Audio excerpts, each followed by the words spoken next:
तो E20 fuel से आ रहे इश्यूज़ के बाद काफ़ी लोगों ने ऑनलाइन काफ़ी कुछ पोस्ट करना चालू किया, also raising long term concerns. तो अब ये जैसे ही ज़्यादा सब पोस्ट होने लगा तो हमारी पेट्रोलियम मिनिस्ट्री ने एक लंबा चौड़ा ट्वीट किया, which by the way has been community noted.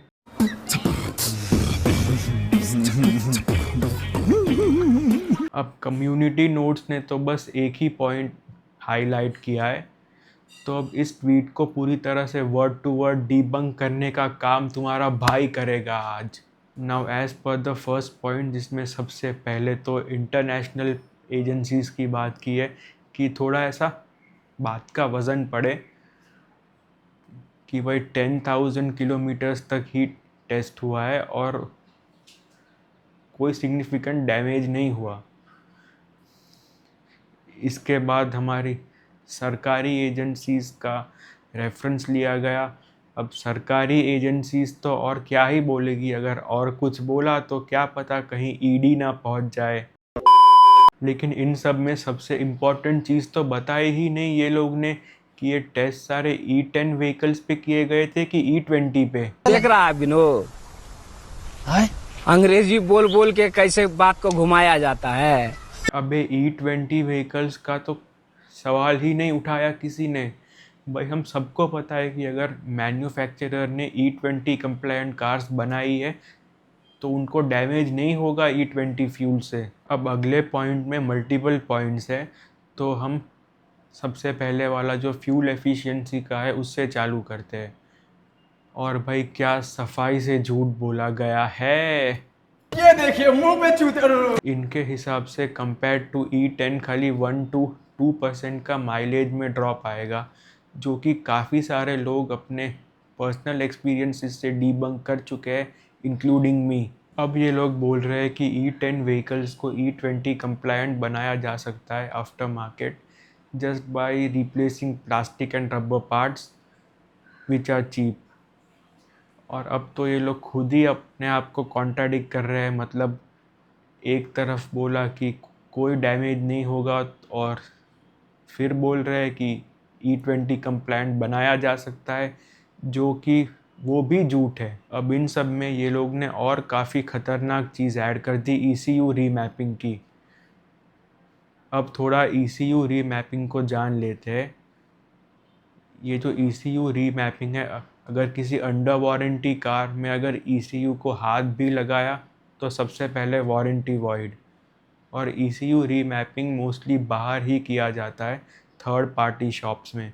और अगर एक बड़े लेवल पे अगर व्हीकल्स को बाहर से रीमैप करवाया तो हो सकता है कि काफ़ी व्हीकल्स में बड़ा फॉल्ट भी आ जाए। यानी कि E20 फ्यूल से बचाने के लिए जो रीमैप करवाएंगे, और वो रीमैप में हो सकता है कि फ्यूल तो बाद में डैमेज करे, ये रीमैप ही पहले ख़त्म कर दे इंजन को। On top of that what I saw online कि ये जो रीमैपिंग है उसकी स्टार्टिंग प्राइस कुछ अराउंड 20K है, जो कि पूरा कस्टमर को ही अपनी पॉकेट से देना पड़ेगा, apart from replacement cost of plastic and rubber parts. और ये सब करवाने के बाद भी जो कोर कंपोनेंट्स है गाड़ी के, वो तो डैमेज होंगे ही होंगे। अब अगला पॉइंट है मटेरियल करोजन का।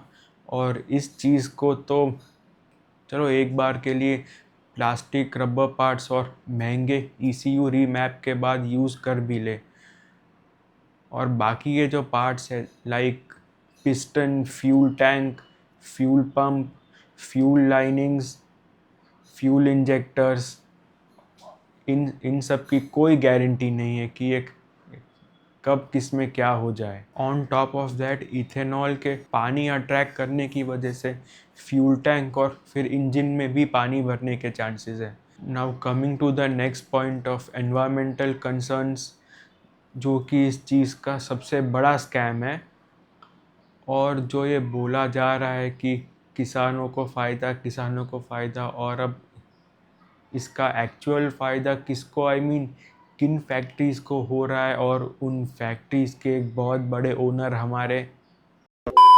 अब ये सब तो हम सबको पता चल ही चुका है। And apart from that 1 litre ethanol को बनाने के लिए 2800 लीटर्स पानी लगता है। In a water starved country it will further deplete ground water levels. और ये शुगर केन काफ़ी महाराष्ट्र में भी उगती है, जहाँ के काफ़ी सारे पार्ट्स में ऑलरेडी ड्रॉट है। अब ये एनवायरनमेंट के रिगार्डिंग एक और चीज़ भी है जिसकी और कोई बात नहीं कर रहा। ये जो E20 फ्यूल आने के बाद जो एग्जिस्टिंग व्हीकल्स है उनको तो एक एक करके फटाफट से रिप्लेस करना पड़ेगा। अब इन रिप्लेसिंग में जो एक्सेसिव माइनिंग, कार का प्रोडक्शन, स्टील का प्रोडक्शन, कार के बाकी सारे पार्ट्स और जो एग्जिस्टिंग व्हीकल्स है उनको स्क्रैप करना, इन सब में तो बहुत ज़्यादा बड़े लेवल पे CO2 एमिट होगा। और साथ ही इतने बड़े लेवल पे जो लॉजिस्टिक्स यूज़ होंगे उनका CO2 अलग से। ये होने के बाद एक बार E27 फ्यूल अगर आया तो हो सकता है कि काफ़ी E20 वाले व्हीकल्स के साथ भी यही करना पड़े, तो और ज़्यादा CO2 आएगा। अब ये सब करने के बाद भी जो हमारे हैवी व्हीकल्स है या हमारा पूरा ट्रांसपोर्ट सेक्टर है, जो हमारे लॉजिस्टिक्स है, उन पे तो कोई असर नहीं पड़ेगा। क्योंकि जो हमारे trucks, buses, airplanes, trains, taxis, auto rickshaws, ये सब या तो डीजल, इलेक्ट्रिसिटी या CNG पे चलते हैं कंपेयर टू पेट्रोल इंजिन्स जो कि 2 व्हीलर्स और छोटी कार्स में यूज़ होते हैं, कम रनिंग वाली। अब ये कम था कि हमारे महानुभाव ने E20 के फ़ायदे गिनाने चालू कर दिए और सबसे पहले वाले पॉइंट में ये बताया कि भाई E20 के हायर ऑक्टेन नंबर से परफॉर्मेंस बढ़ती है।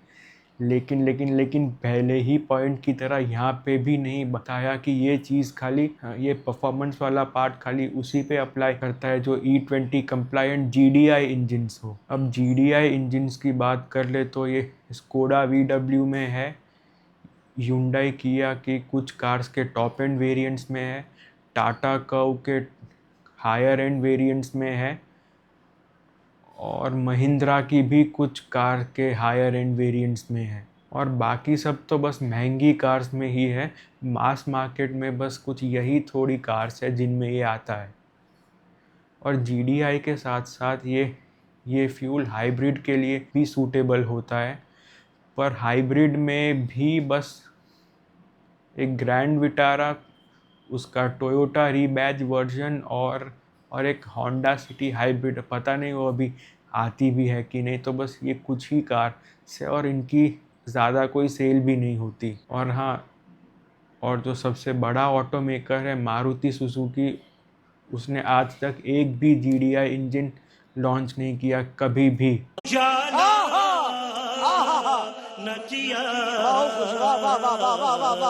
अब फाइनली लास्ट वाले झूठ पे आ जाते हैं।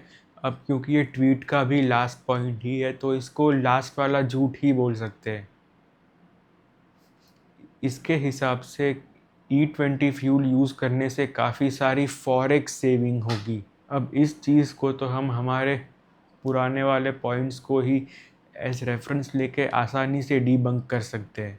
अब फ्यूल एफिशिएंसी गिरने की वजह से आधे से ज़्यादा तो भाई सेव ऑलरेडी नहीं होंगे, क्योंकि वो सब तो उड़ गया। और अब जो एग्जिस्टिंग E5 और E10 व्हीकल्स है उनको नया बनाने के लिए भी बड़े लेवल पे इंपोर्ट करना पड़ेगा। क्योंकि ऑटो पार्ट्स तो आज भी हमारे टोटल इंपोर्ट्स में एक सिग्निफिकेंट शेयर होल्ड करते हैं। अब वर्स्ट केस सिनारियो इंपोर्ट्स को लेके, अब ये बहुत सारे लोग इस इथेनॉल के बार बार ऊपर जाने से तंग होके अगर EVs पे शिफ्ट होंगे तो भाई पता नहीं ये फॉरेक्स का ये इंपोर्ट का आंकड़ा कहाँ जाके रुकेगा। अब सबसे पहले तो हमें लिथियम सेल्स या पूरी की पूरी बैटरीज को ही चाइना से इंपोर्ट करना पड़ेगा।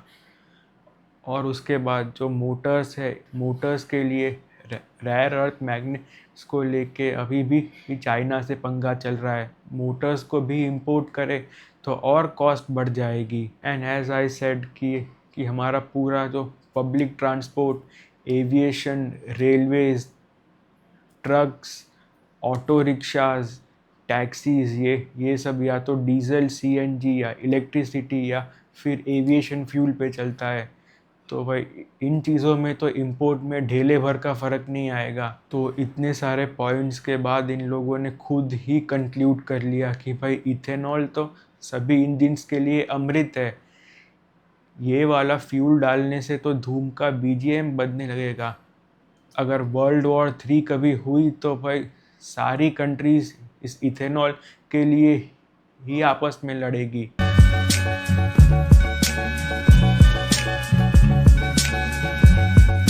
तो बस अब इससे पहले कि E27 भी अप्लाई हो जाए, इस वीडियो को ख़त्म करते हैं क्योंकि ये पोस्ट भी ख़त्म हो चुका है। बस अब जल्दी से वीडियो को लाइक और चैनल को सब्सक्राइब कर दो।